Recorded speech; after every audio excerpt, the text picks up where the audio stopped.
two biggest things that I can say about just chasing your dreams is one, you got to be the passion, the catalyst, that Kickstarter. And then two, just appreciate what you have and try not to really just don't be so attached to like what other people have or like how other people blew up or like other people's process because it's going to be different for everybody.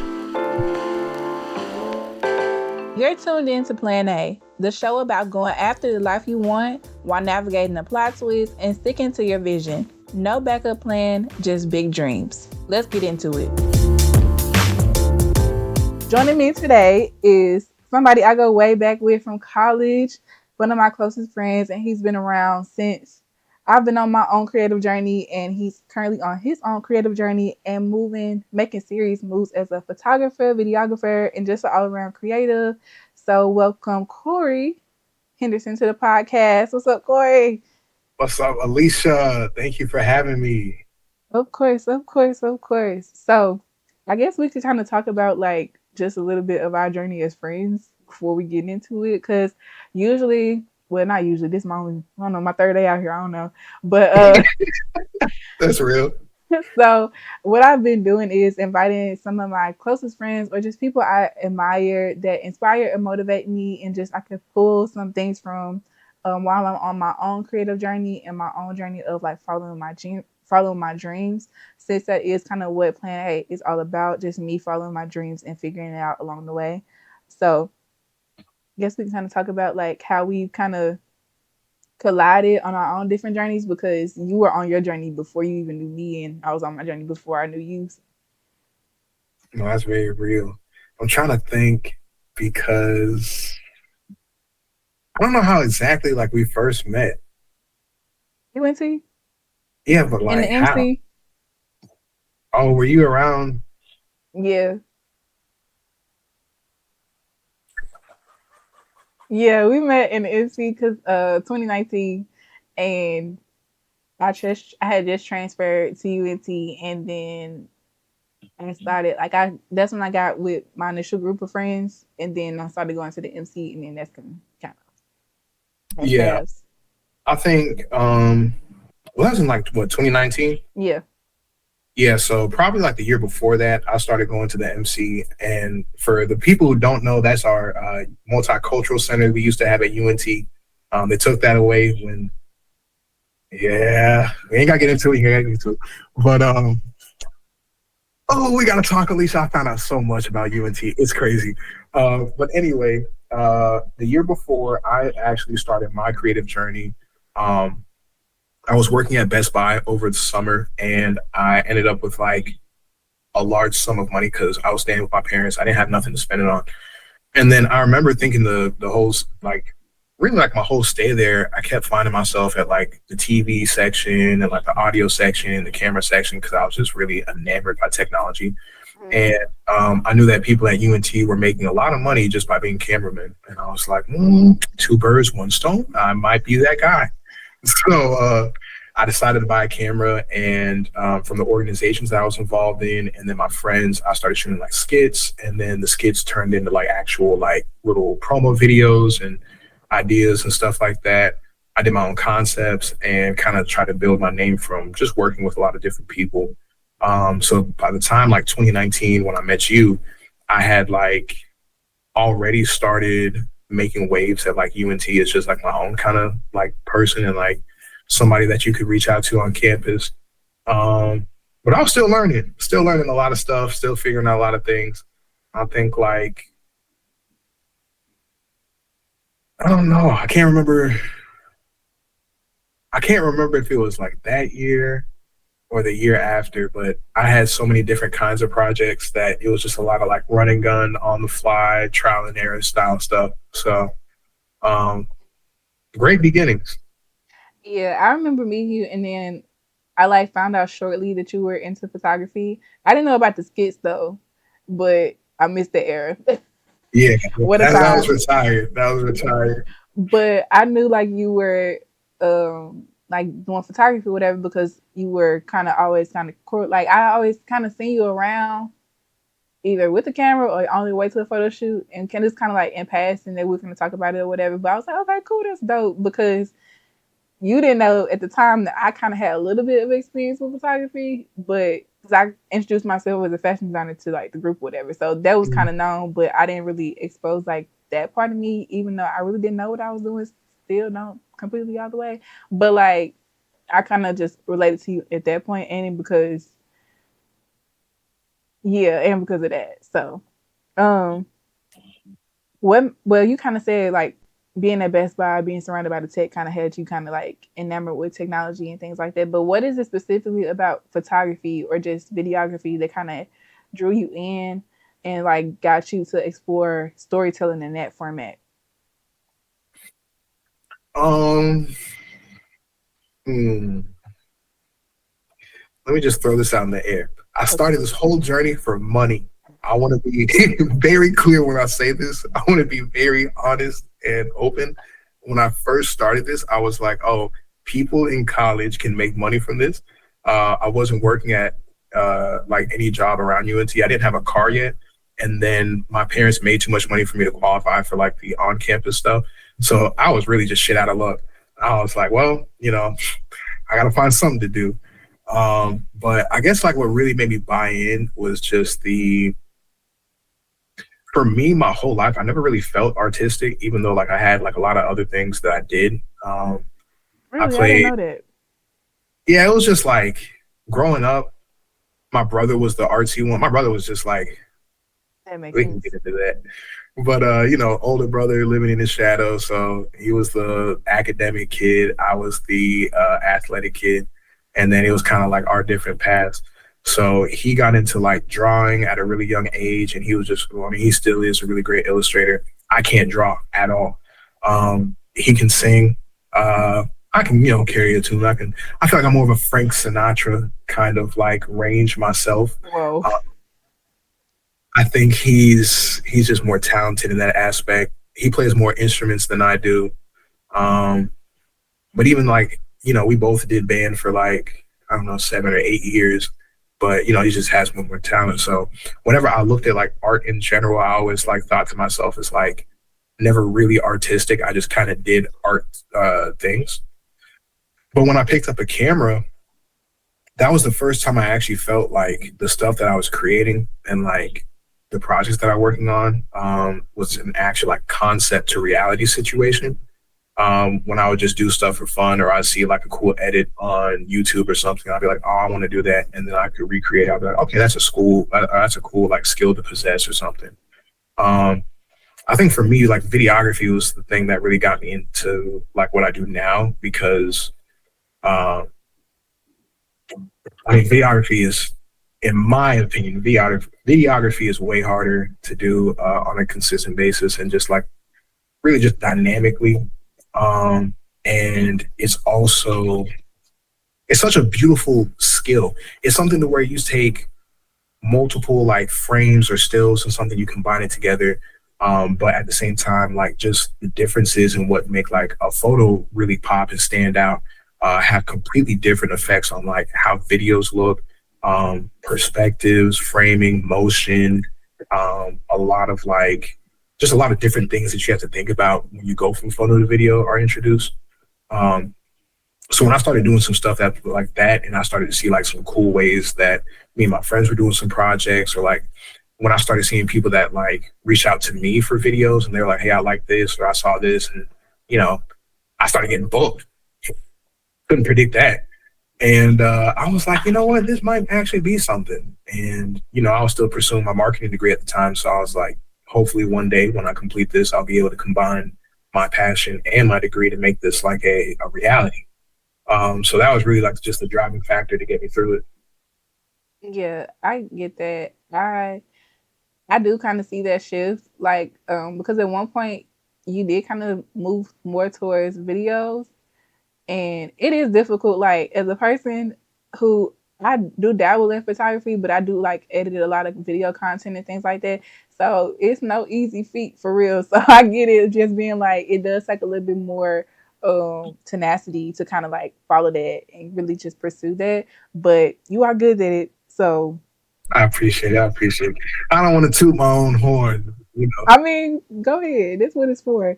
But speaking of like through college, you said you took marketing in college, and I believe we took class before together. I think we took one Mhm. class.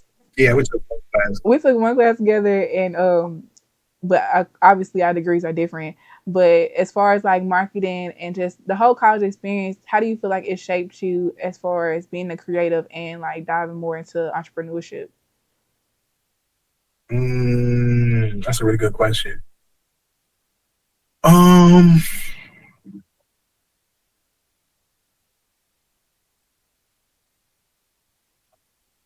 I feel like my marketing helps in two ways.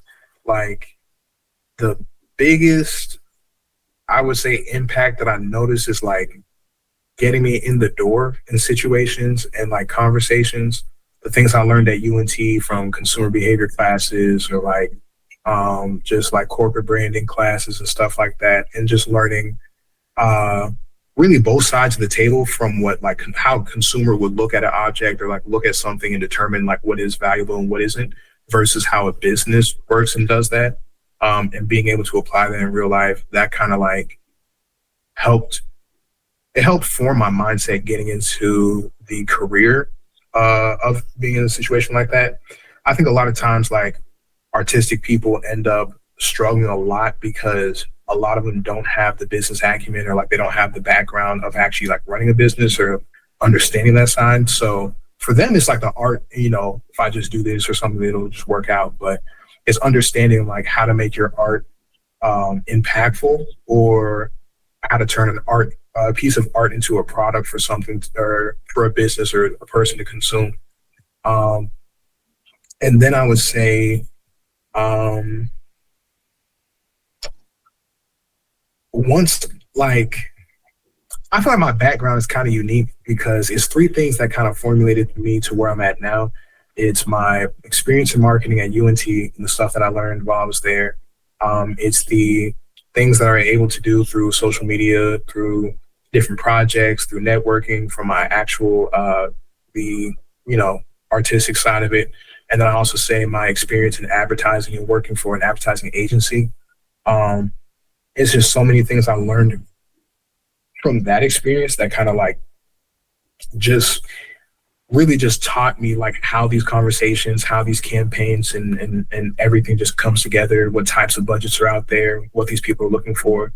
Um, so from the marketing standpoint, bringing that into an advertising agency, there's a lot of creative people there. There are a lot of people who work in strictly advertising, but they don't think about like more so the business rather than the impact of the campaign. So marketing was able to, or my marketing background was able to help me kind of just like plan a lot of my campaigns, like a lot of my things with my client more so in mind. And you can just really just like, you understand the language that they're speaking to you. Like, you know what they're looking for, you know why they're looking for it, you know what matters to them, what doesn't matter to them. And you know, like what results would actually like help impact this business rather than just something that, would look cool or like the data says we should do this. Um, so yeah, it's a bunch of different ways that it help, but I think it's like it's one piece of the total pie. Yeah, I feel that because I think that's kind of where we kind of relate. Like we both are very creative people, and then we are also very business minded.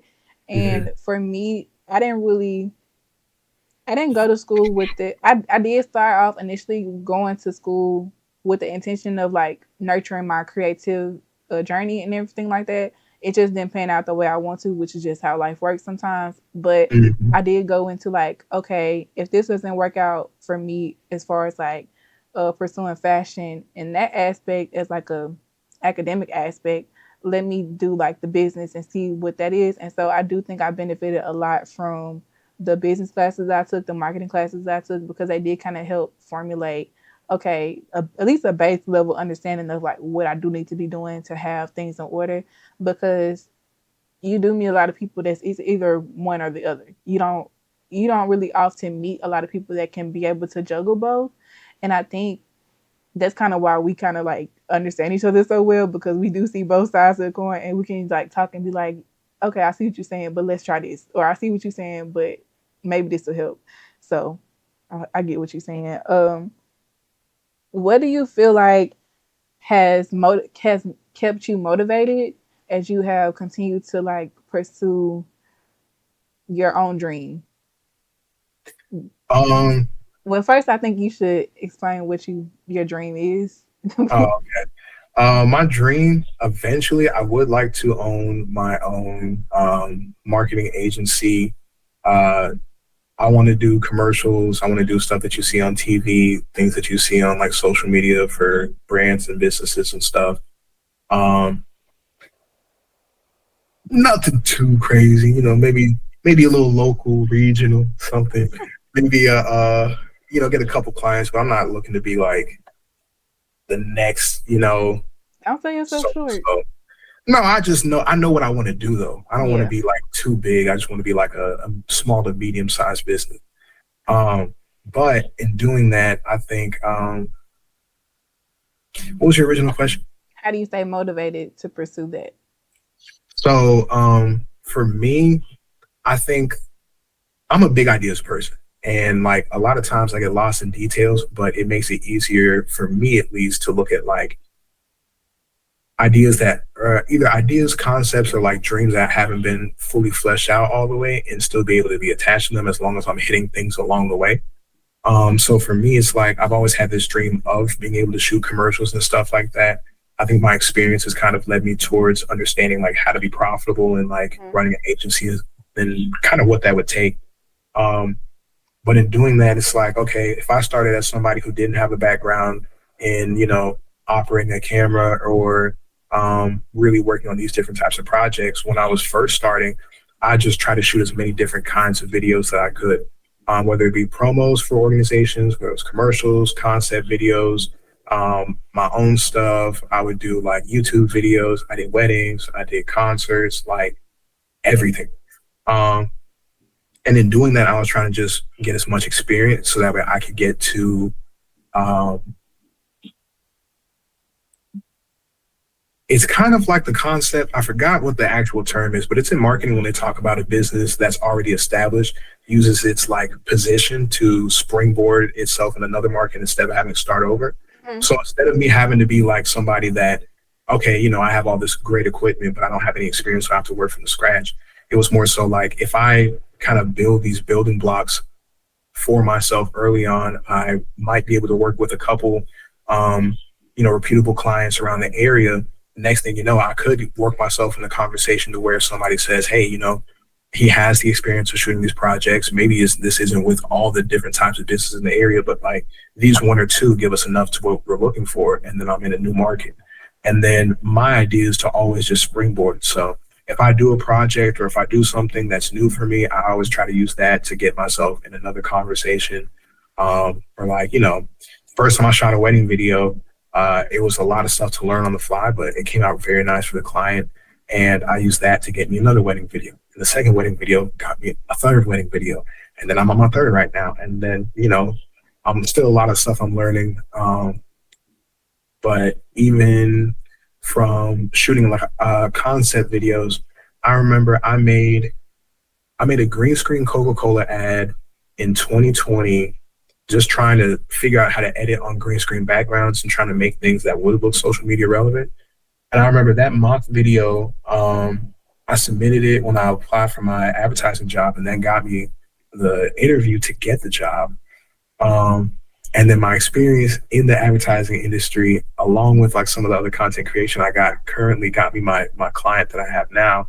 So I kind of look at it as like a domino effect. It's like, Yeah. you plant the seeds now, and you hope that they'll come to sprout for you one day down the road, and hopefully it leads you to a bigger conversation or a bigger door for you. Yeah, I think I had this conversation recently about like just keep going through those moments because like you never really know what moment would be like the next tipping point for you to into like your next like win or your next Mm, big blessing or something like that. And so I think as creatives, it's kind of hard to when things aren't like on the up and up to keep going when it's like it's so much going on around you and you're just like I just need a win right now. And so um with that in mind, how do you handle the like uncertainties of things when you're trying to like keep going and because you know what path you want to be on, but you're like, okay, I need to figure out how to make this happen. So how do you handle the uncertainty of like traveling that path, especially in situations where it can feel a little lonely because you don't always have people that understand that path. Yeah, that's a really good one. Um, I will say so one thing about like trying to make your career as an artist or an entrepreneur, something that you're gonna have to understand is that it's always going to be seasons, especially when you're starting out. You're never going to be like 100% booked and busy. Um, and it's two things that like you can really understand at that level. Um, One is you either understand if it's a hobby or a passion. A hobby is something that you can pick up and it's like, it's cool, whatever, whatever. But when things start going rough and this, the well starts drying up, um, the passion is what you do that keeps you going. Is when it says like, when I have nothing else, just for the love of it, I'm still going to be able to continue to do this. I always say you need to make sure that, what you're trying to turn into a career is a passion, because it's never going to be, sunshine and rainbows 100% of the time. The second thing that you have to keep in mind is that,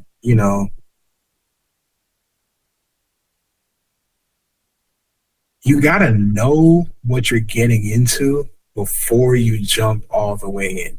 I feel like a lot of times people look at entrepreneurship and they're like, oh, I can just do me if people pay me like whatever I want, da da da da da. But they don't also look at the fact that like in entrepreneurship, there's no like insurance or health benefits or like PTO. You're also working longer hours because it's going to take you on average more time to make like the salary that this corporation is going to pay you. But there's a lot of trade-offs. You're probably going to end up working weekends. If you're starting this without some kind of like financial background or like some kind of like investment or like 50K saved up, you're going to be digging in your own pockets. So you're going to be sitting up there either using your last of your money to try to go to your business, or you're going to be using some of your like only extra money to go to your business. So you're going to be broke trying to get an idea out the ground. And it's not a fun time. It's never really a fun time getting that stuff off the ground. But it's also just like, the longer you're in it, the more you kind of just understand how it is. Because the same way, like there are seasons, things won't be happening for you, but then things will. There were times when I first started doing photography where I only made like, in the span of 3 months, I might have made $300 or $400 off of shoots. And then there might have been one weekend, actually there was one weekend where off of just like grad shoots I was doing, 2 video projects and like a promo thing, I made like $1,800. And that was the most at the time I made with my camera. And I was like, I literally didn't know what to do with it. So I was like, Dad, put in my savings. I don't want to touch it. I don't even want to look at it. But when it kind of going back to my older point, when it's like you plant those seeds so that way you hope that they one day sprout. I feel like in those low seasons, that's when for me personally, that's when I do more of my like networking stuff, or like if I'm not as busy, I got more time to just try to do things. I'm more open to trying to do things. So like that's really when you got to try to like grind and try to make something happen. And then even, just something small. It doesn't have to be like a huge like win for you, but it could even just be like getting one person to work with you, or the opportunity to work in a new project, or, meeting a new collective of people who can introduce you to some other people. Once you start to get that motion, it's kind of like you want to try to just make sure that you carry that momentum and that you just try to apply everything that you can to that. But you just got to have that faith, man. It's because it's like life. It's like you could be down on your ass for a year straight, and then like the next day, suddenly you up, and nobody can predict it. You be sitting on your ass and hate everything because you can't tell when it's going to end. Nobody can help you out your situation. You done prayed, you done did everything. People sending you well blessings. They done send you job postings. They done sent you everything that they can to try to say you're doing everything and then some, and you just can't get nothing going. And then the next day, something happens and it feels like an act of like, it feels like a real miracle that you're looking back. You're like, there's no way that this was able to happen for me.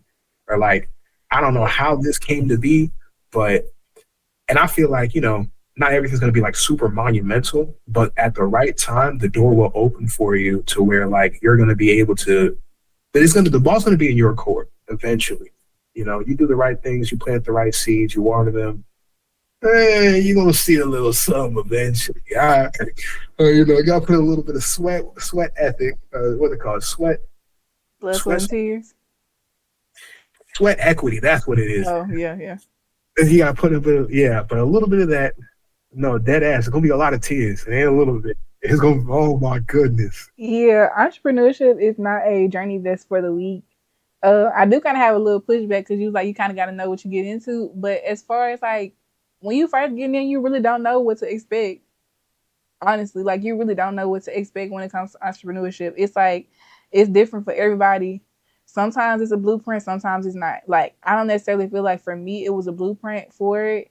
I'm trying to be the blueprint for the people that are coming after me because I know what it's like, especially being from like a small town, being from in the South, like not nowhere near a fashion city for real. So it's like you kind of got Yeah. to make things shake on your own. For me specifically, but like you don't really know, especially if you haven't had that, you haven't had an example to be like, or somebody else like that's close to you to guide you and to be like, oh, okay, this is, you can do X, Y, and Z. You don't really know what to expect. And I think, especially now, entrepreneurship is so glamorized. And then within the way the economy is, everybody like, just quit your job, just do what you want to do. And it's just like, actually, don't do that. Don't do that. Don't do Don't that. do that. It's not gonna work out for you. Especially not in this Quit your job economy. too. Don't quit your job because, baby, let me tell you something. I've been trying to find a job for so long, and Actually, I've give me just, your job. yeah, like if you gonna quit your job, hand it here Yeah. because I actually need that. But yeah, it's just I feel like it's glamorized, and so many people make a light of what entrepreneurship is. So you really sometimes you don't really know what to expect. Like it's made to seem, especially if you're looking at it from a social media lens. A lot of people just only see the highlight reel. They don't really see the work that's going in behind it. So but I get what you're saying for the most part. I was just like, no, no, that you got to know what you're getting into. Sometimes you don't. Sometimes you do just got to No, walk in blind. I'm not saying you gotta like. It's more from the standpoint of like, I have your expectations high. no, like it's not going to be fun if you don't know what you're getting into. Like if you know what's going to happen, or if you know how it is when you get into entrepreneurship, then you know what to expect, and it's a lot more predictable. But if you're in a situation where you have to figure it out from the jump, you might like that might be it for you. Because like realistically, I think they say on average it takes people 10 tries before they have a somewhat successful business, and then successful is just like breaking even, you know. Yeah. Um, Telfar. and yeah, you know. Telfar, a perfect example. Like, yeah. But you just have like, you got some people who's like they don't have 10 tries in them, you know. Like not everybody has that kind of like true drive to try to make something work for them, even if it, like the doors keep getting closed and closed and closed. So for me, it's like a standpoint of like, I don't want you to get discouraged from it because it's not working, because guess what? That's everybody. They're not going to tell you that. Nobody just woke up one day and everything just blew up and they just fumbled into $1 million and it was just green from there. I promise you, even your favorite like clothing brands or like the people who sit up there do the online sales, they got their high days and they got their low days. But what we see on the internet is always the high days, because that's at the same time, that's more marketing. That's The more highlight reel, promotion. Yeah. And like you said, it's the highlight reel. So the reality of the situation is like, you just got to be more grounded in like your expectations, and you'll have a more, I can't even say fun, it's like a more predictable experience. I feel like if you just, because if you go in that blind, you're gonna be going through it. You're gonna be sitting up here talking about where my money, why ain't this working? Yeah. Da da da da da. And well, that's true. Cause I kind of went in blind. Like, yeah. I went in blind and I went almost put in the camera blind and down a couple optimistic. times. Yeah, I was like, man, I might not even have to graduate at this point. Oh, if you could have told me that, you could not tell me that my business was not gonna pop off after I graduated from UNT. I was like, it's gonna Oh work. yeah. It's gonna be fine. Yeah, I was like, you know what? Do I need a job for real? I might as well just Like, like hit no, it. I'm Yeah, cool. yeah. People would just book me. That Yeah. was. But you gotta have that. You gotta have that kind of delusion because that's the only way you kind of make progress. Mm-hmm. So Mm-hmm. This delusion, faith, um, pride, whatever you want to call it. It's like you really got to believe at the end of the day that your business is going to work out, and you just got to keep moving with that same belief in your stuff. You know, um, because like working out and being successful and being a profitable business looks different for a lot of people. It might be a situation where if you're selling something, if you got a clothing brand and you're doing 10K a month, hold on now, got a little bit of motion in your pockets. Now you sit up there and say, "Oh, I'm not doing 10K, I'm doing 2K a month." That's still an extra 2K coming in outside of whatever you're doing. Yeah. Just the consistency alone to be able to say that like I am a actual standalone business and people are recognizing me for that. It's levels. You get to that level and you say, okay, And it's hard. I remember I made my first 1K. You would have thought I had $100,000. Like, I mean, money don't even feel real at that point. because it's, and that's the thing I say a lot, especially like when you are on this journey. Like for me, just trying to make my dreams happen for me, you get those little moments, them little glimpses. Cause like in the grand scheme of things, well, in this economy, $1,000 is a lot. But like in general speaking, to like somebody who's like a billionaire, that's a drop in the bucket. You know what I'm saying? But like Yeah. to somebody who is just trying to get that stuff off the ground, that's a lot of money, especially if for me, I was doing it solo. Like Mm-hmm. there was some blood, sweat, and tears that earned me $1,000. So I didn't take it lightly, but it's something that you just got to keep going at. You do got to have that faith behind it to like make sure you keep the momentum, and not even just keep the momentum because that can be a lot of pressure, but Mm-hmm. just keep going to the point where you don't quit. Yep. So, but we've collaborated a couple times. You did Mm-hmm. We've done work with each other. You like took photos and videos for me personally and like professionally for my brand. And so I really feel like a community is important, especially as like you are on your dream journey and just trying to figure out how to make something happen for yourself. And even as a creative, like we can't do it all on our own, no matter how much we try sometimes. So I wanna ask, like, how do you feel about uh creating a community as a creative, because I know sometimes even in business and entrepreneurship it can be kind of like we talked about it earlier, like offline deck, the crabs in the bucket kind of thing. So how do Yeah. you feel about just curating that community around you and just holding people close to kind of hold you accountable, keep you on track when you are on this journey that is so unique? Yeah. I think for me, I mean, community is necessary. Like it's like actually it's mandatory in my personal opinion to be successful. Um, I am a firm believer of I have people that can get the job done. We just haven't had the opportunity to do it at that level yet. So I feel like at any chance and opportunity I can, I try to bring on my people. Um, and in doing so, I also try to do the same to them. If they're trying to chase their dreams and they're trying to get to higher levels, I try to work with them the best that I can, to where it's like, hey, I have a friend. She's a fitness influencer, and I think she's over 10K now. She has like a nice following on Instagram. And so she'll hit me up sometimes to do like some content shoots. And I've known her since like college. Like we were cool before that. So I do work with her all the time. And I'm like, my thing is as long as I believe in the person and the product and I work with you and like, we could. We could. So I'll be like, it's the people I believe in, but at the same time, it's because I've seen your work ethic, I've seen your drive, I respect the passion, and like I see like it motivates me the same way like I have that drive in myself to try to get something done. I see somebody else who has that drive and like that same attention to detail or care about what they do. And then on top of all of that, it's art. What we do at the end of the day is still art. So everything's subjective. You can't say, I mean, you can say some people are bad at certain things, right? But then at a certain level, when you get into like advertising and marketing, it's more so like perspective. Like some people have a certain style of videos that they shoot, or like a certain way that you can tell like a commercial was shot that might be good for this one campaign. That same business might turn around and say, we're going to do a completely different style and go to this other person, or do something out of the box and go to this random person. So for me, I look at it as like, So if I personally like what you do, I'm more inclined to like be a fan. And if I'm a fan, I also want you to succeed in real life, right? Because Yeah. fans want their favorite people to win.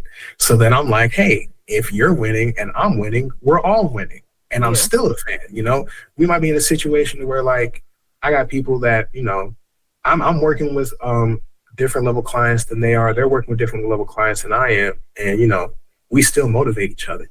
It's not really necessary from a situation of like, what are you doing in terms of impact? It's just more so like I said, I know if my people had the opportunity to, we'd be killing it. So Yeah. I'm doing whatever I can to make sure that my people can get that opportunity. And I tell people all the time, like, if I bring you on a project or something, you work with me, I'm gonna try my best to get you paid.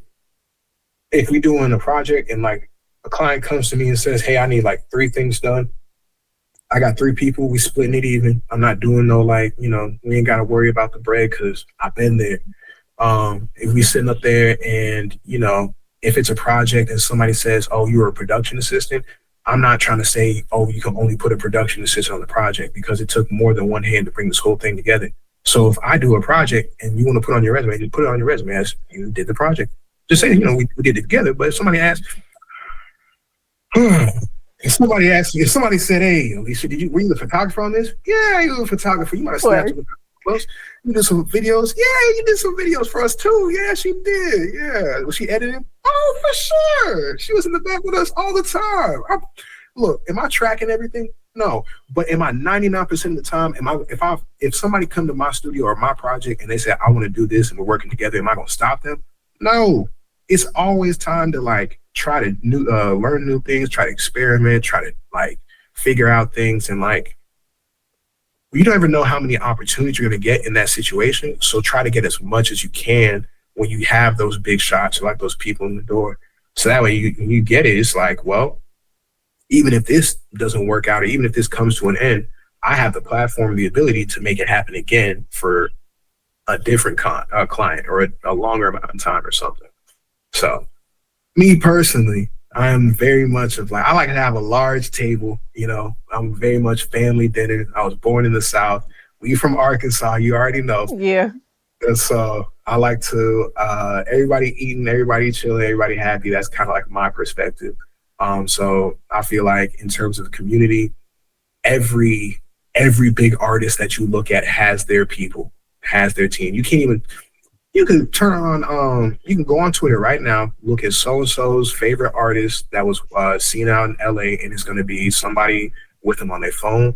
It's going to be somebody with them who might just be like a hype man or something. It's going to be like a PR person. You got their security. Like, it's a team of people around people all the time. Yeah. You can't So do it by yourself. You need people. 100%. Yeah.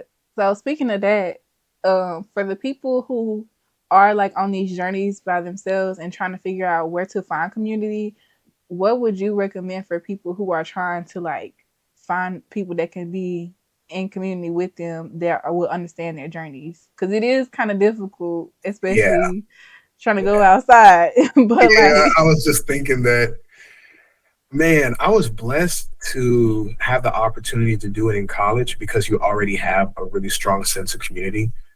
Colleges are mini walkable cities, so like you don't have to do much to go far and meet people and try. Like, man, if there's anybody who's listening in college right now, take advantage of the fact that you have a student body around you. You have a large audience. You have organizations. You have businesses. You have professors that know people. You have a huge network available to you.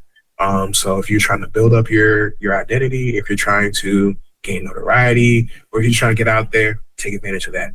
The second thing you need to take advantage of is the fact that college is a playground. It is a sandbox. It is a testing site. Anything that you do in college, I promise you, if it sucks, worst case scenario, somebody might make a joke about it a couple of years down the past or down the way. But like, nothing matters. Like, I can't tell you how many people I've seen. I knew so many people in college that wanted to be a photographer or a videographer, into a photographer, into a model, into a designer, into something else, into music, into an artist, into something else. And now they're doing something else, right? That something else is working for them. So nobody else remembers the last 8 things they did. I do, but I don't care. Because guess what? You got the Number, memory of the elephant though. Nobody else got that. I'm a hater, so that's why I really remember. But at the end of the day, it's like if that number nine works for you, that number nine works. You ain't got to worry about anything else. So take that into full like. I want you to absorb that. I want you to like manifest it. I want you to understand that if you have those kind of communities, that is the best case scenario. You need to do as much as you can. Now, also understanding that post 2020, our communities are a lot more fragmented. It is a lot harder to go outside. And when you're grown, you don't have as many opportunities to try to do those things. Um, the best thing that you can do is YouTube University to try to figure out how to do certain things, to try to like, test and really just like trial and error. What I try to do is if it's something I'm trying to do for like a commercial or a client and I know I can do something, I just haven't had the opportunity to add it to my portfolio. I go to a business that I know doesn't really have a strong social media presence. I try to do some free work and I say, hey, let me do this, cool, whatever. I'm not even looking for money from them because at the end of the day, I reach out to them. If something happens from them and they reach out to me and say, hey, we want to do this or we want to try to, get a contract going, well, you know what I'm saying? I'm not going to say no. I'm taking that video though, and I already have 2 to 3 other people that I already know in my head. I'm going to try to send this to and try to see what this works out for. I'm not saying that's going to guarantee anything, but you have the opportunity to say like, if I have these businesses around the area, if I have like, if there are other entrepreneurs and other people who are also starting their own businesses or platforms, like try to help them out and try to see if you can do some things. If it's graphics, you can do some graphic work for some of the new food spots that are popping up on TikTok in your area. Or if it's like, photography, videography, I think that's a pretty easy tie to get into these businesses, especially with social media marketing. If it's PR stuff, see if you can get in with your local city stuff, city of, I almost say where I live. I can't say where I live, but the city of Dallas, the city of Denton. Like if you have opportunities to try to get in and try to work with them, and you can say, hey, I'm working with these people, even just like the platform, but you also got to think the type of people who walk through those places and like those doors that are open. Another piece of advice is try to be in the areas where your hobby is like popular. So like if you like poetry, you like music, go to poetry slams, go to like open mic nights, go to like jazz lounges, go to places where you would meet like-minded people. And it is a lot easier to start a conversation with somebody who you already have an interest with rather than trying to be like, just finding somebody in an online forum or trying to meet up someplace. It's like, and I know not everything is just so easy, like one-to-one, but even like, if you like photography, right? Let's say you like car photography. There's local car shows all the time around the city or something like that. You can do like the cars and coffee. You can go to the old school, the muscle cars, stuff like that. Or if you like, if you're a fashion designer person, there's plenty of people. I mean, I live in Dallas, so I can't say around every other city, but usually in big cities, there's plenty of like other designers or fashion shows or. Definitely go to a fashion show. Yeah, definitely go to a fashion show. People be collabing all the time too. And even then, like as a photographer, you'll always see those once a blue moon, like every creative under the sun come to this one event. Like you'll have creative directors, you'll have photographers, videographers, models. I've seen like screenwriters and like full on like production specialists, gaffers and lighters, and a bunch of like wild stuff at some of these networking places. So like you just meet people. I can't say it's not hard because a lot of my experience has been around Dallas because that's where I live, and it's a big city.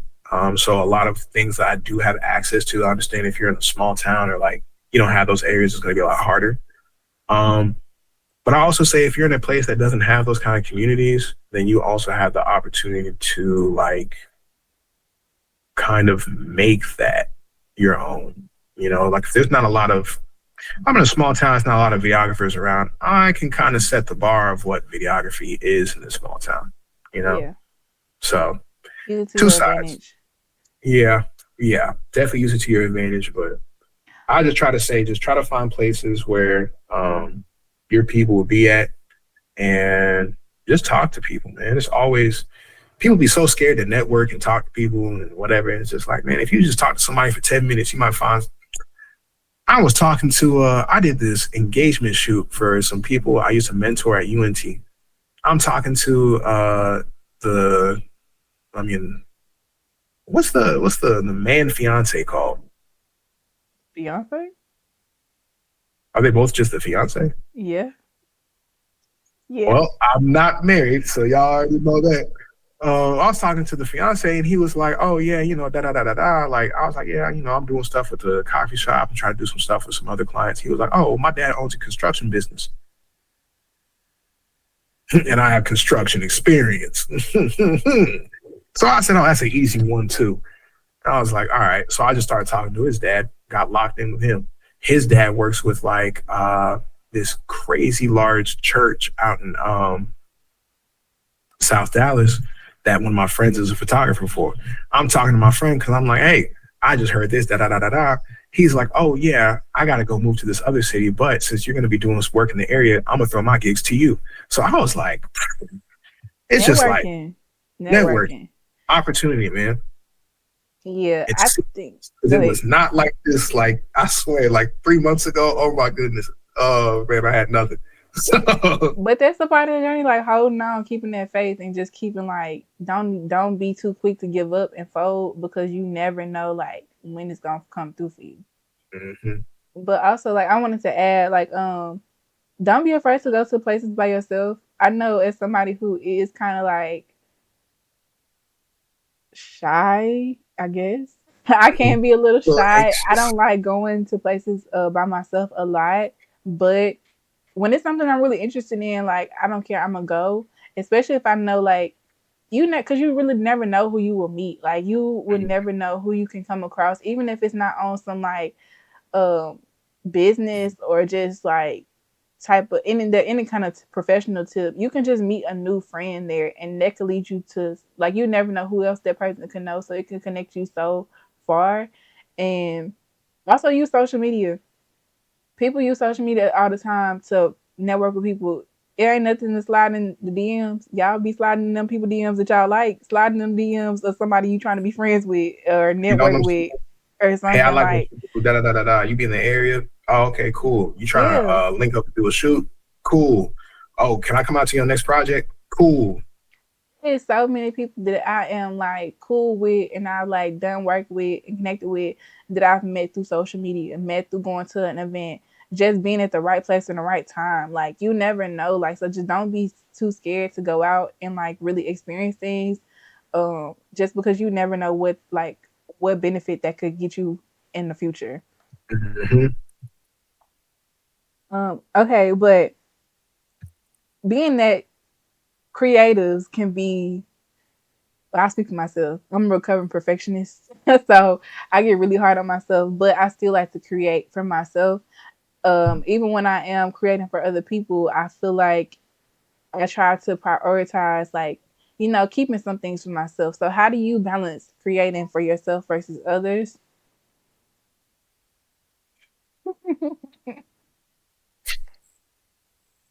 I'm gonna go and tell y'all right now, Corey sucks at creating stuff himself.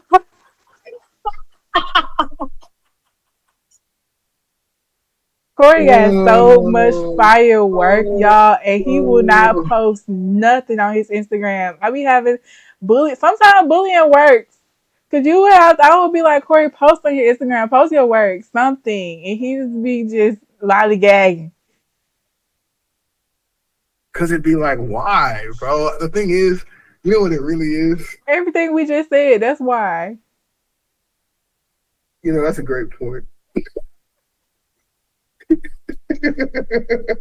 All right, all right, all right.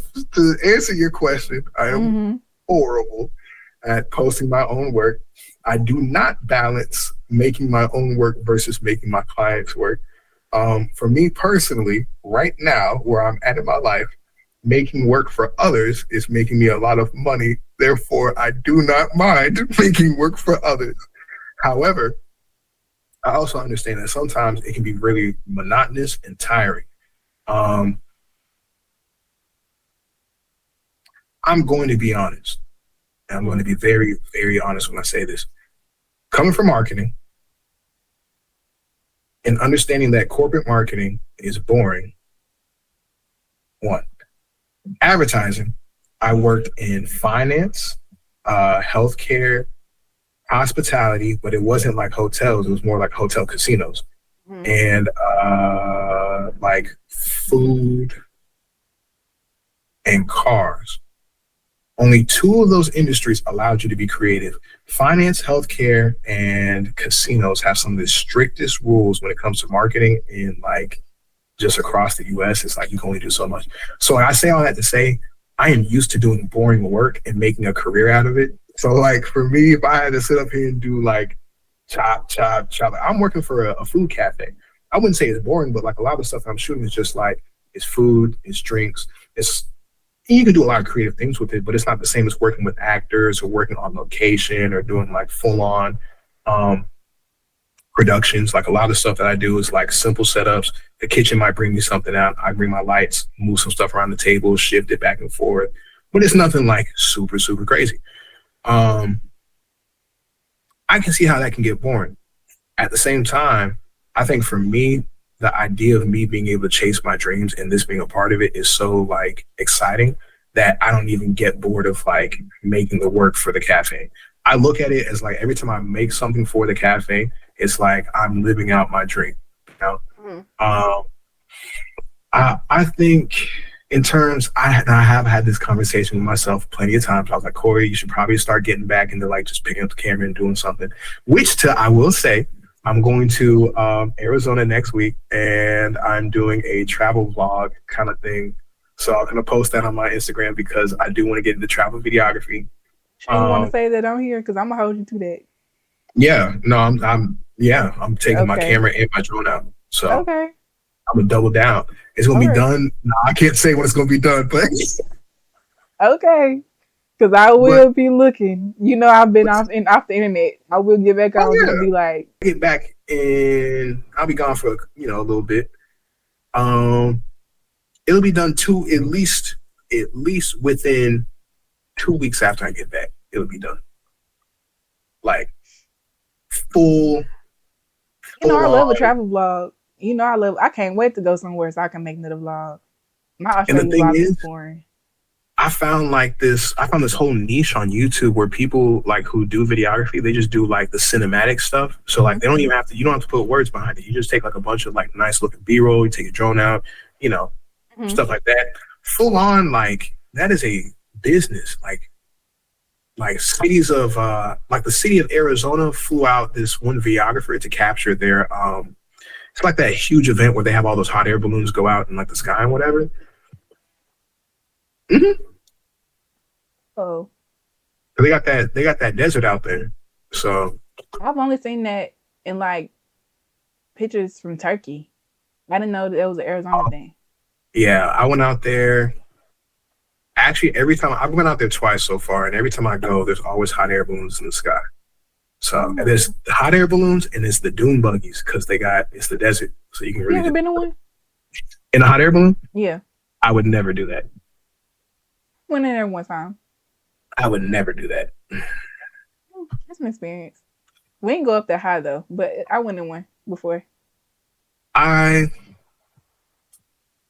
used to not be scared of heights, and then I remember. I forgot who I was talking to. Man, I done so much shit in my life. Oh, sorry. You okay? I done so much in my life. It's just like I remember in high school. You know, at the Six Flags, they got that huge like the swing that takes you up like 400 feet in the air. You lost me. I don't get on them. I don't do roller coasters. I was with some of my friends, and they was like, "Oh, Khorey, let's go on this swing." And I was like, "Oh yeah, that's fine. You know, I'm here to. Nothing wrong with a little swing." So I'm sitting with one of my homegirls. It's her little brother. We get all the way up in the air, and I remember like they had the thing going. They're like, "Oh, if you look over here, you can see this in Texas. You look over there, you can see Dallas." Like when we were in Arlington, I was like, "That's crazy." And then they were like, "Oh yeah, we're 400 feet up in the air. This is like the only other thing that's as tall as this in the park is the Titan." And I was like, "The Titan, we all know that's like 10 stories tall." So I was like, "That's crazy." So then this dude start rocking the swing. Keep in mind, the swing only locks you in by the waist. Little boy. Mm-hmm. He started going rocking back and forth, and I can't hit him. So I'm like, yo, and I'm like praying. I'm grabbing like the chains, like I have a death grip, and I'm like, oh, we need to get down, bro. We need to get down now, because he was just like, "Woo," and like Ooh, our thing, like while the thing was spinning, you could feel it, like jump and like you lose the slack and like the chains. So I was like, if I die because of this little idiot right here, I'm gonna haunt him. I'm gonna haunt. No, I can't. He's gonna be dead too. I'm gonna haunt the family. I was like, this is horrible. So ever since that, been terribly afraid of heights. So to answer your question, if a hot air balloon was up in the sky and I felt that thing start rocking, it's gonna take me right back.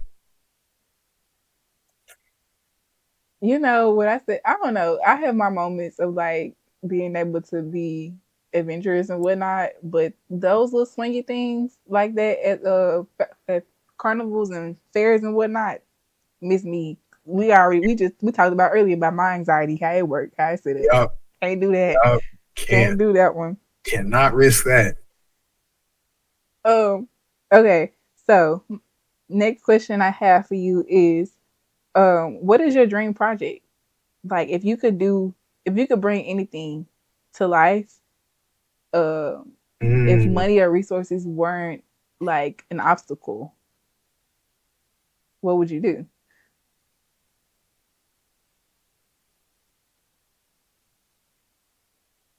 dang. Mm, I got three. Okay. Number one, Uh-huh. the Super Bowl commercial. It's as big as it gets. Need that. Number two, Mm-hmm. working with a Formula One team. They have, Really? yeah, I'm not gonna lie. Because I got into Formula One in 2021 because of one of my coworkers. But one of the coolest things about it to me is like everything about the presentation about it is cinematic. Like even down to the regular commercials and stuff that they do, like it's always Yeah, I high get what you're production. saying. Mm-hmm. And it's like I've seen some of the behind the scenes stuff that they do and like the situations that they put like these are these cars that they have in the commercial cost $50 million. The drivers themselves are getting paid $80 million. You got like a quarter of a billion in that room, and you're just kind of looking around like, what are we gonna do? You got to make a quarter of $1 billion look even cooler. So Yeah. I'm like, yeah, that sounds like really fun, and that's one of my favorite sports. Um, Did you see the movie? nah, I haven't seen it yet. I'm a, I'll watch it, but I ain't going in theaters. So, Okay. The yep, third thing. yep. And number three, number three, I want to. Okay, if I have my own studio and it becomes a multimedia studio, I got all my people in on it, and I have all the things I need. Money's not a resource. I want to make a children's cartoon. Oh, okay. That was so left field. I did not expect that.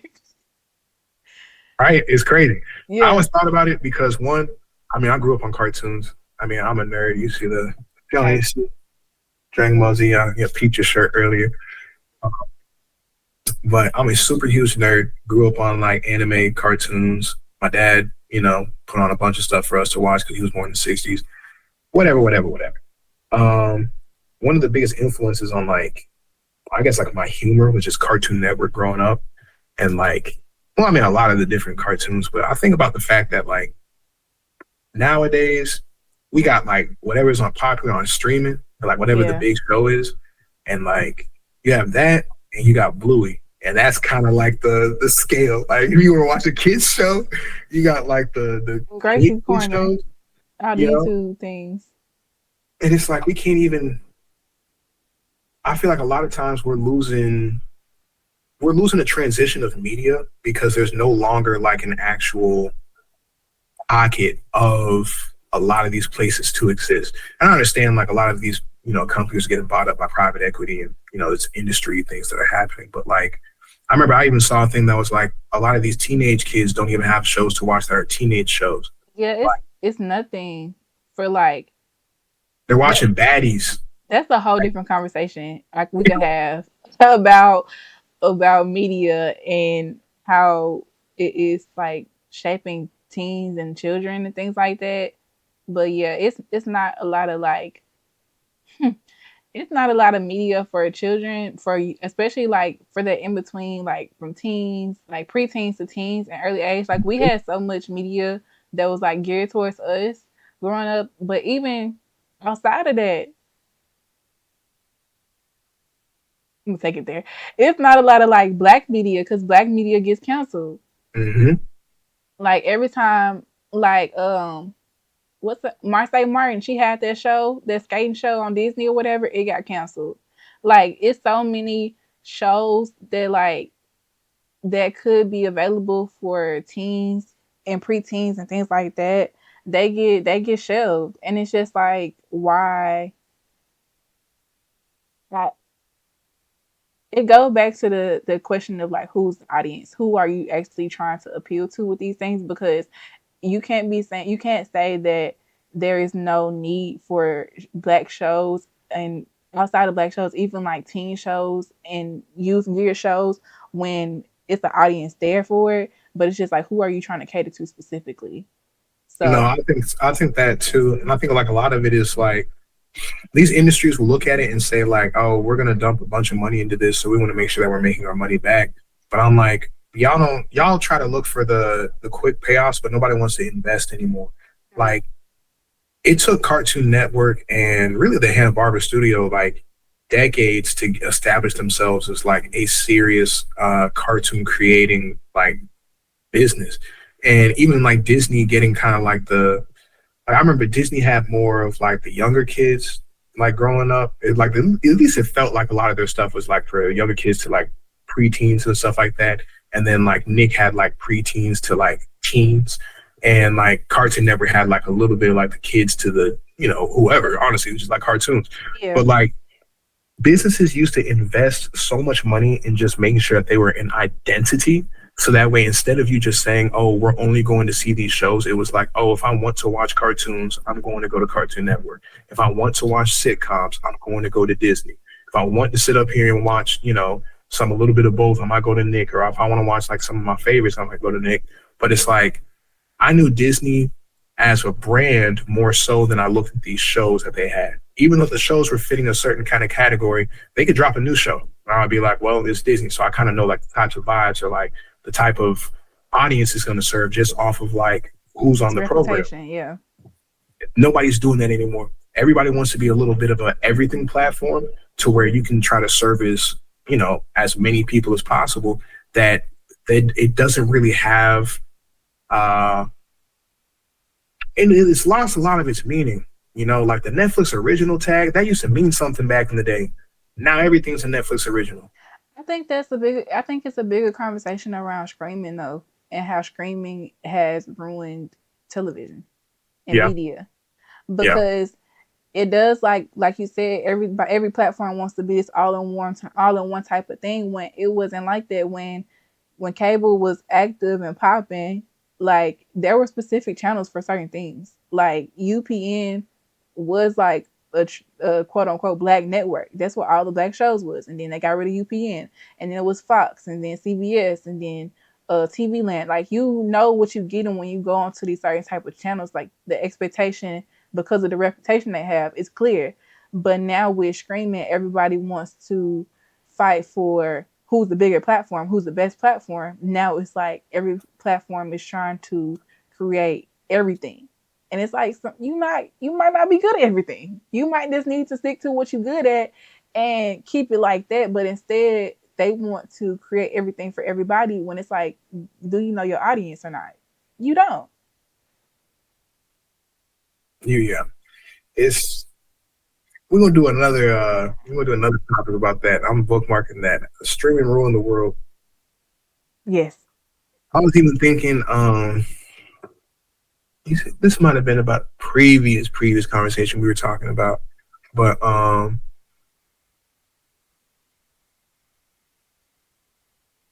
it might have been some artwork, or it might have been a song, but you were talking about somebody could have you could buy something and you could kind of stream it.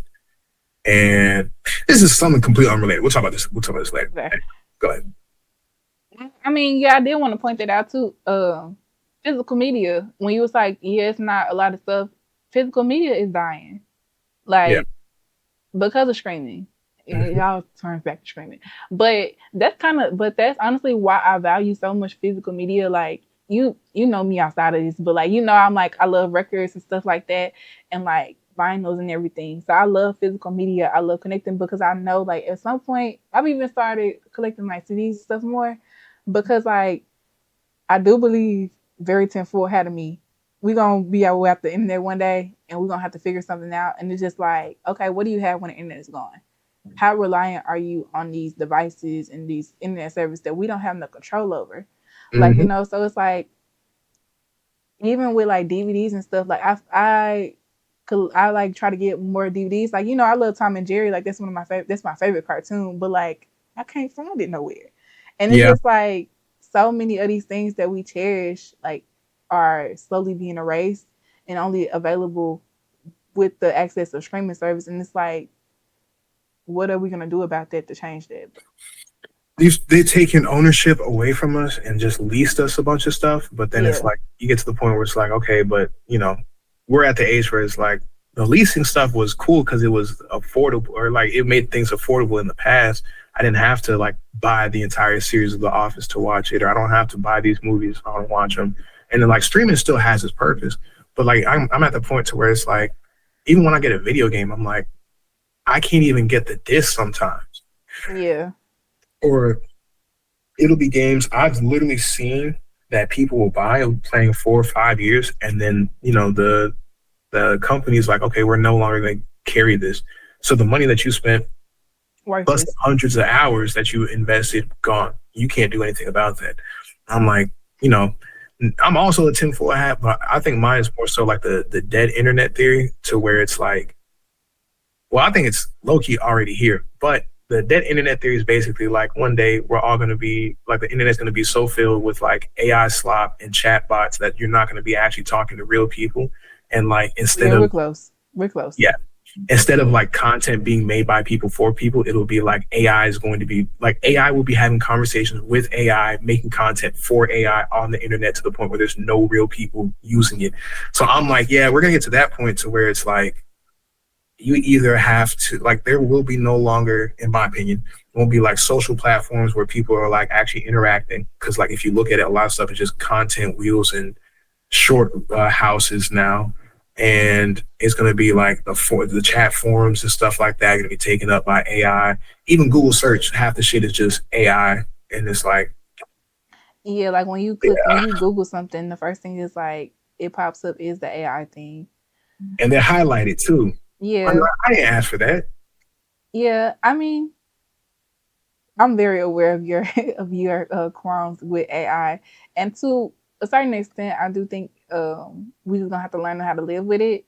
But we're seeing how it can be harmful in a lot of ways. So I get I what you're feel like saying. that is Pandora's box, I and we mean, already it's already open. We can't close it. yep. Very iRobot. People need to go rewatch that movie. I need to go rewatch Terminator and Skynet. Lost me.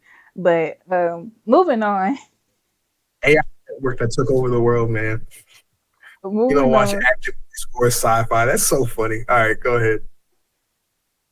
Okay, so starting with our next segment is called the spark. So this segment is I created it because I wanted to incorporate um or just like give a little bit of details about like the things that inspire you, like something. It can be something just like in general, like a book you read, a quote you saw, or just something that was very inspiring or motivational that kind of keeps you, that has helped you on your journey, or you use it on your journey.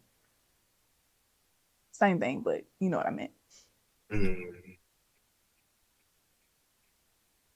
Something that has Hmm. been sparking inspiration for you this week.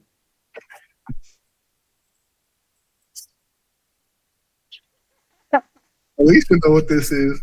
But nah, I told her from the coffee shop that I'm working with, um, this is the first time I've actually heard had like a um a retainer client, like somebody who's actually, booked me for like month to month service on my own. Um, and kind of going back to that same point earlier that we talked about of like, I know that me and my team are able to do this. We just need the opportunity. Like that is a business that gave us the opportunity. We converted and like did well with that. So for me, my motivation and really just trying to like hit the ground running and trying to stay honestly on top of it and make the best of the situation are the two checks that they wrote us for the first 2 months. So it's a little like materialistic. It's a little like, I don't know, sorry to be that guy. But at the end of the day, Real. yeah, I look at those and I'm like, even though it's like, because I mean, technically I have made more on my camera, but it's one of those things where it's like, this is the first time I made something in this kind of like consistency. And then two, it's like, you know, You like I did it on said, your own. yeah, and like, making it looks different for other people. It could be something to where, you're making 10K a month extra, or you could be making a couple extra a month. But for me, I'm at the point to where I'm making a couple extra, and that couple extra is nice. And I'm like, okay, if I'm able to scale that, I'm good. It's just going to be a domino effect, Mm-hmm. I don't want to get back into it. I've already told you the master plan, but I'm like, hey, Nah, you you know, keep it to yourself. I yeah. Honestly, I just want to say I'm so proud of you because I know how hard you worked, and like we've talked about this in previous conversations, like the lead up, like even before you got the call back to even be back with the coffee shop again. So like I know how hard you work. So I'm very proud of you, friend. thank Um, you. my What's spark, y'all doing? like Oh, that's clock it. What's the yes, you know what I'm saying? That's how that's not 8 down. That's not crumbs or something. Or we get you. We need to get. I don't know.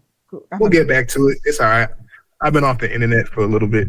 You know, I've been off the internet for a minute, but for me, I don't know what my spark was this week. Honestly, well, I do think so. I have kind of just been reflecting a lot and just thinking about my journey and why I started into fashion because I've kind of been like on a hiatus, just trying to get my life together because life been turning me every way but loose and held me in a little chokehold, a very tight chokehold. And with that being said, like I have kind of like strayed away from fashion and designing and things like that. Like I haven't really designed anything in some months.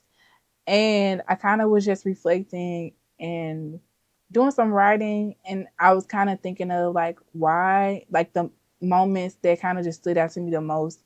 And so I thought about this moment from 2018 when I did my first big fashion show and I remember being the youngest in that room and being like I wasn't the only black person in that room, but I was the youngest black girl in that room. Mm-hmm. And I remember what that felt like and just being like, okay, like this is like why I wanted to do it. This was like a very it was a very like I want to make sure I know what I'm talking about. It was Like surreal. yeah, a very surreal, very pivotal moment. I also make a wrestling analogy, but I don't be watching it like that to make that analogy.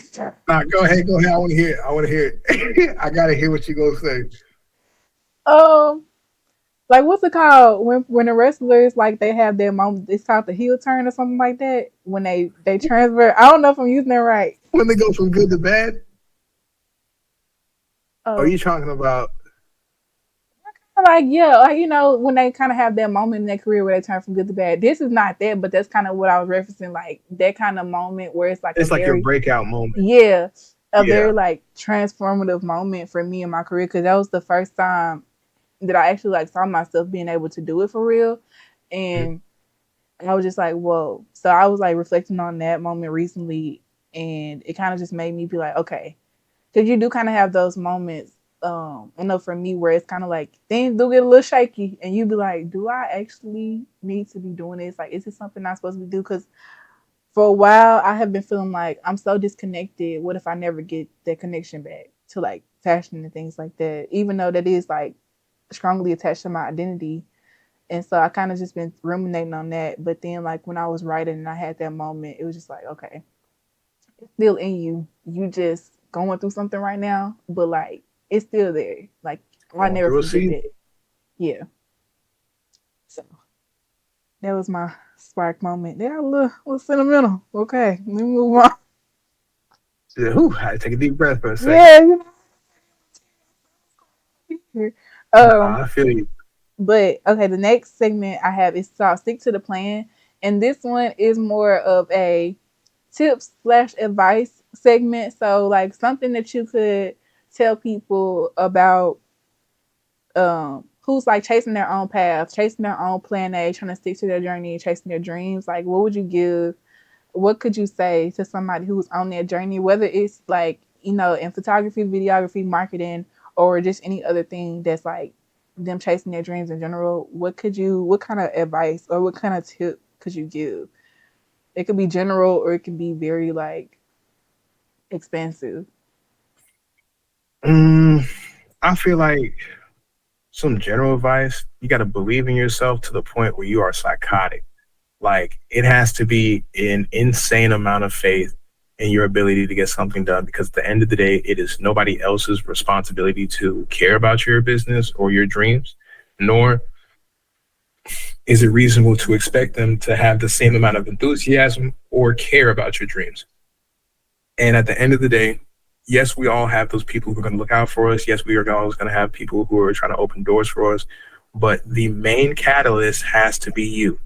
At the end of the day, if like, I can't tell you how many times I've seen people like literally had layups, had opportunities, had some of the biggest work that they've ever had. And then like, there's no follow through. There's no drive.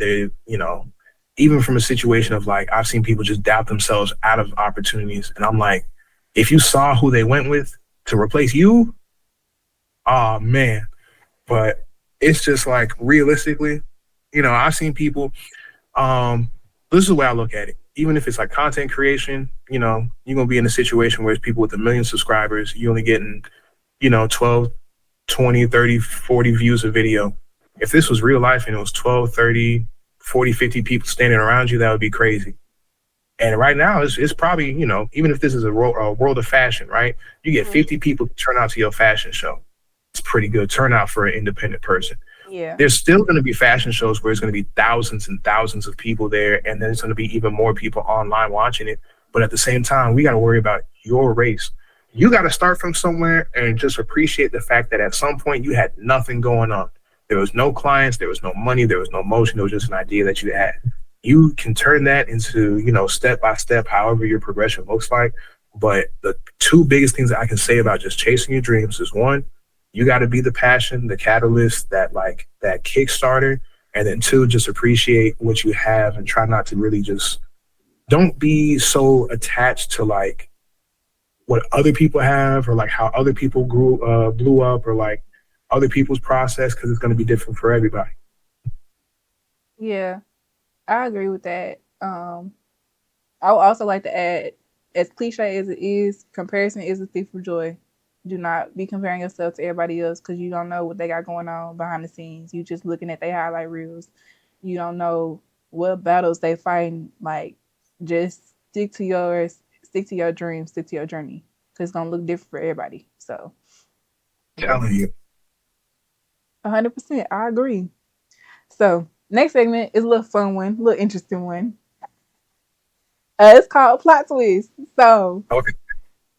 this segment is about the different experiences that we have in life that kind of just are really major plot twists or minor plot twists. They kind of just throw us off, but they keep you on your toes because, like I always say, life comes at you fast and you might not expect what happens all the time. So, but they shape your journey. So, was there ever a moment where you were on your path and you doubted it or considered something else? Like my photography path or like just, In general, like chasing your dreams, even from whatever point you was the point that you was just like, I don't know what's going on over here. But yeah. yeah. Um, I've never really doubted the camera stuff. I've always Really? felt like that's like, yeah, I'm gonna be honest. I've Shout always out to felt like you. that's been the main option for me. I looked at corporate as like my backup and the safest route, but like even since my first day in corporate, I was like, okay, there's gonna be a countdown until I retire, but I go to work for myself. Like max I could do in there is probably about 10 years. Not 10 years, 15 years. I think I came in at like 21. So yeah, I was like, by mid 30s, I want to be gone. Like, I don't want to be doing this at all. So I need to do whatever I can to make sure I can make that happen. Um, in terms of like a plot twist, I will say not my direct path, but my corporate path. I got let go from my company because they're going through finances this past year. So like in terms of, throwing a monkey wrench in a plan, when I was trying Yeah, to stack up, yeah, I guess, you know, things happen, whatever. yeah. Lost my job. But no, on a serious note, In this uh economy, yeah, I was like, yeah, that shit was terrifying. But again, seasons, like I think like maybe a month into that, I got a call from the coffee shop and then we've been rocking and rolling since. So I'm like, yeah, that's great. But just like the idea of kind of like being shaken off that path, I didn't think that I'd be going into entrepreneurship or like trying to make this my full time this soon. Nor did I think it would look like this when I first started. Uh, but it is, and it is. So I'm like, you know what? yeah. Just go with it, trying to make the best out of it. I was talking to like one of my former bosses, and he sent me like a couple like he sent me a website where a lot of people in construction get government contracts, but also people in media do too. So I Hmm. was like, interesting, interesting. And I'm not sending nobody the website because that's mine. Except for you, I got you, Alicia. Them, Yeah, appreciate it. y'all gotta pay the whatever her top Patreon fee is. That's gonna be the bonus that you get for paying that. So Appreciate it. whatever the $50-$100 membership level, I send them the link after that. 1,500 is crazy. 50 to 100. Oh, okay. No, 15. No. That's illegal. That's probably illegal. That's nuts. But I feel that I think, yeah, when you get a little too comfortable and you be like, okay, as soon as you make that plan, God be like, all right, No, literally, he's like, you know what? On second thought, I actually didn't want you to walk that path. So let me go steer you this direction. I'll be like, wait. All my man. money's down that path. Yeah, like hold on, wait a minute. It's yeah, that comes with the faith though, having the faith that everything gonna work out. I'm still trying to figure it out from myself because I'm just like, I don't know. I don't know if I'm supposed to be on my entrepreneurship journey right now or if I'm or what I'm supposed to be doing. I know what the secure quote unquote route would be, but I'm like, I don't know if that's what I'm supposed to be doing or not, especially like not right now. But I feel you on that.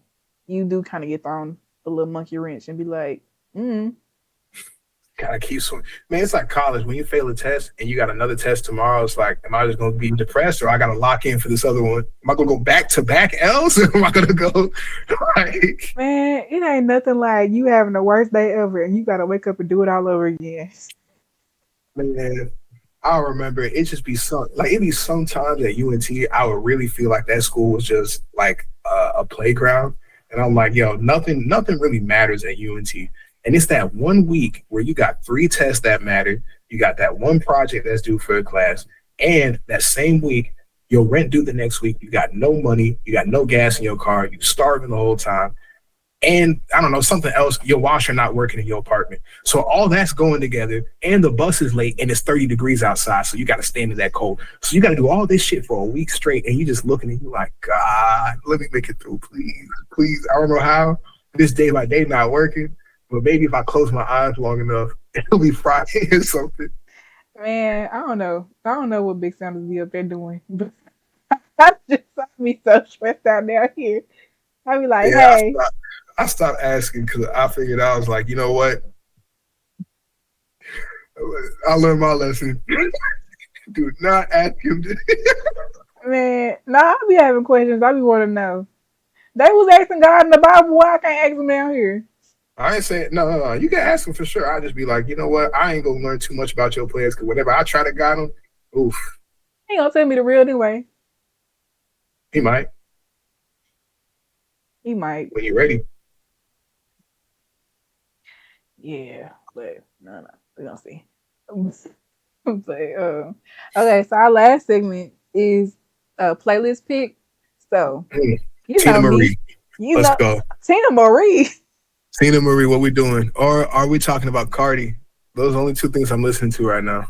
Tina Marie is That's my nuts. favorite artist. For real? Whoa. Alicia, I'm learning so much about you, Corey. This is so crazy. I Let can me sing like three of her albums like front to back. Like, it is crazy. wow. Okay, let me introduce this segment. So, playlist pick is the segment because you know me, you know how I feel about music. I always try to like incorporate music some way, some shape, or fashion into my life and what I do. So, playlist pick is just like a song or two that has been like on your playlist or that some you would recommend somebody to add to their playlist to keep them going, to keep them motivated, to keep them inspired, just anything of that nature. So, do you have some suggestions for the people? And then also tell us what like how that has motivated you, if it's a significant way, or if you just like the song, just say you like the song. All right, this first one, I just like the song. It's a lot of energy and it can really get you going. It's Earth Time by Cardi B. So, ooh, I ain't gonna lie. I've been going around the crib saying that all week, man. So, something about Cardi, she got me. I think me and Corey favorite song. That song is so crazy. That song is so crazy. Y'all knew how many times we played that on FaceTime. Um, hmm. Tina Marie is crazy. I never knew you was like on Tina that bad.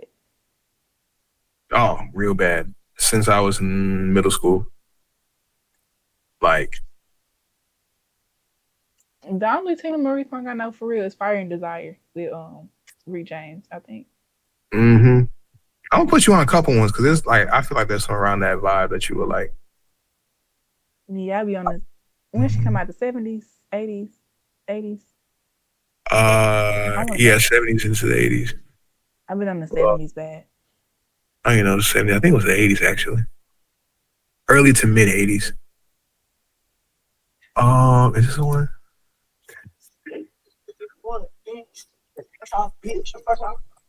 Okay, yeah. 50 and O by Bash for the World. That song, whenever like I said, it's been seasons. So whenever that season of receiving, when a bountiful season, when the blessings are just overflowing, I need you to play that 50 and O. I'm not a guy who feels like the world is against me by any means, but I just love music that just be like, I'm up now. Like Mm-hmm. that's the message. Like I'm up now. Like I don't care about none of that. I'm Mm-hmm. up. Anything that happened last week, I'm up. I don't care. You can't bring me down. I love music like that. So that's 50 and 0. Yeah, Man. I'm gonna have to play that. I'm gonna play that. And then so here's the thing. If we doing Tina, there's so many I could pull from. Uh we doing does it have to be okay. For you, Alicia, since you like Fire and Desire, I think you should listen to My Dear Mr. Gay. It's off her Star Child album. Okay. Um I think Alibi is heavily slept on. You really be I think Portuguese Love, Deja Vu, Shangri-La, um, and you know how I really like listen to Tina Marie. She I'm got a seeing it right now. I ain't never seen this side of you. she got an interlude that she carries through three of her albums, and I actually know like the sequence of the interludes, and I'm like, them hoes are hard, and it's like, You're obsessed. but the thing is, they're like, it's like Christian music, like she's singing them and like she's singing praise music, and that's the wildest part. Oh. Yeah. So listen to Opus 3 while you at it. No, Opus 2. I lied. Opus 2. Okay. I'm gonna add them.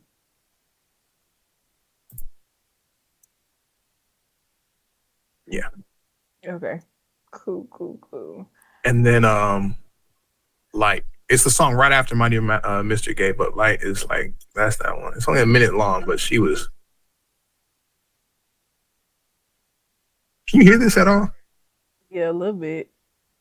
But yeah. I mean, if you want some more turn up music, we could put on some Willow Smith. Willow Smith. What a curveball. My song, I have a like what was said playlist. Cause I'd be like, yo, what you say? Nah, yeah.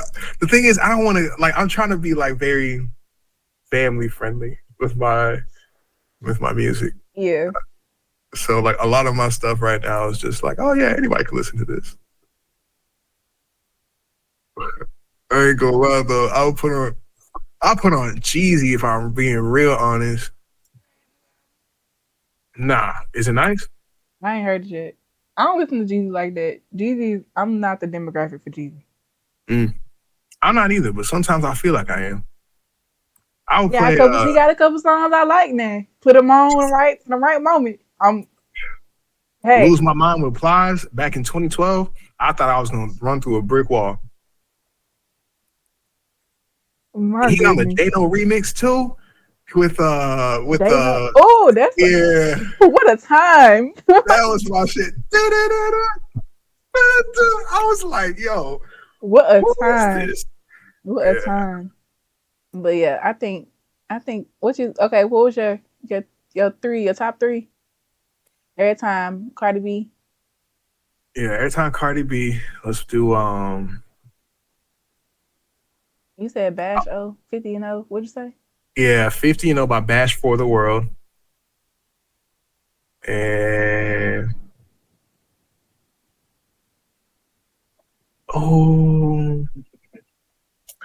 let me see. Let me see. Cause I was like, I could put on, that one, but then I was like, let me put on a real sleeper. Somebody y'all don't even know for real. The last song is called ICFMF by Anonymous. It stands for I Can't Feel My Face. I feel my face when I'm with you. Kind of like that vibe, right? But it's a little groovy, a little more kind of like it's a little hip hop kind of vibey. Anonymous a jazz-ish? Nah. No? He's a rapper. Huh. I'm thinking of maybe I'm thinking about something else. But okay. I'm gonna check them out. I ain't never heard of him.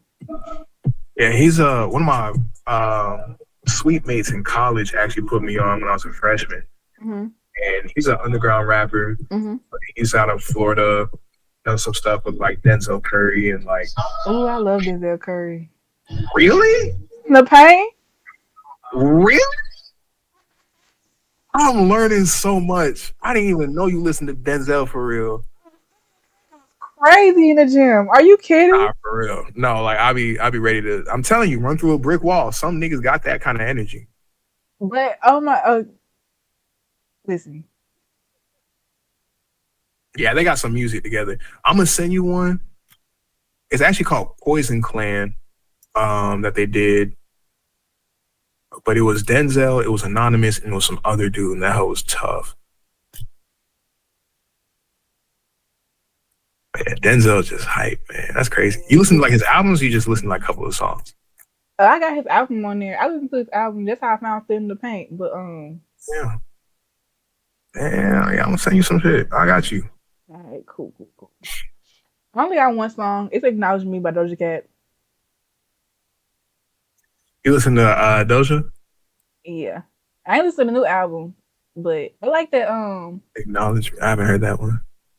That's when she was on her Stranger Things Have Happened. Stranger Things Have Happened? When she was being a little strange. Yeah. That's when she was on that type of tip, but I like that song. She was hanging around that crowd? Yeah. With them people doing them things. Oh, wait, they gonna get me off this net, baby, please. It is gonna be so hard not to be canceled, bro. I just be like, I can't talk about anybody. That's gonna be me, bro. I'm like, I can't say nothing about anybody. Hey, we can't say nothing about.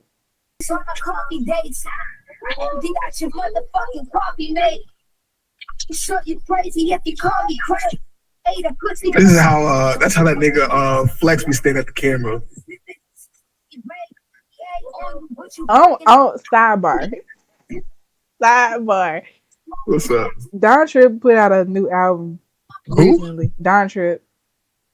He a rapper from Memphis. He put Don out a Trip. new album, and Uh-huh. he been putting out a lot of music. So I don't really listen. I haven't listened to a lot, but it's Forgiveness is God's Job Part 1.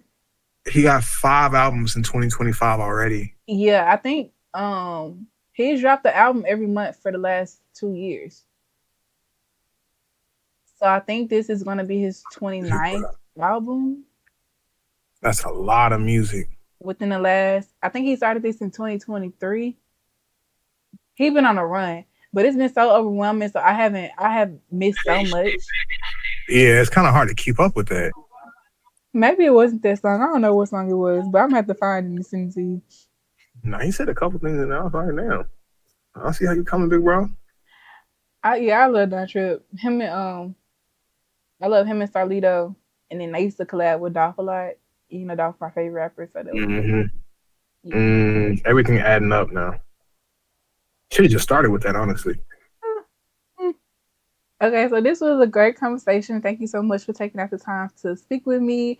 I'm pretty sure, I'm positive that like plenty of people will hear your story and hear your journey and be inspired by it. So thank you for being a vessel for inspiration for other people and just sharing your journey because me knowing you, I know it ain't easy. I know like, you know, chasing your dreams as a person who is chasing her dreams, it's not easy and it's, you know, it could be very lonely, like I mentioned earlier, but having other people that kind of align and kind of know what it's like, it makes it a little bit more comforting. So if you want to have people follow you, let people know where they can find you. If you're gonna press your work for real this time. Um, you guys can follow me at chef_KHOREY. Most of my information can be found from my main page there. But if you enjoyed the content and everything that you heard today, make sure that you subscribe to the Plan A podcast and hosted by everybody's favorite, the wonderful, illustrious Alicia Creighton. I just want to say thank you for having me. And if somebody doesn't subscribe to this after making it this far, I will personally come find out where you live, and it's gonna be Okay, well we can't be threatening people. so. Yeah, make sure y'all hit that button. Yeah, thank you so much for tuning in. That's chef_Khorey on Instagram, by the way, because you Yes. didn't clarify. But yeah, and I will thank y'all for tuning in. Make sure you follow Plan A Pod on Instagram and see y'all next time.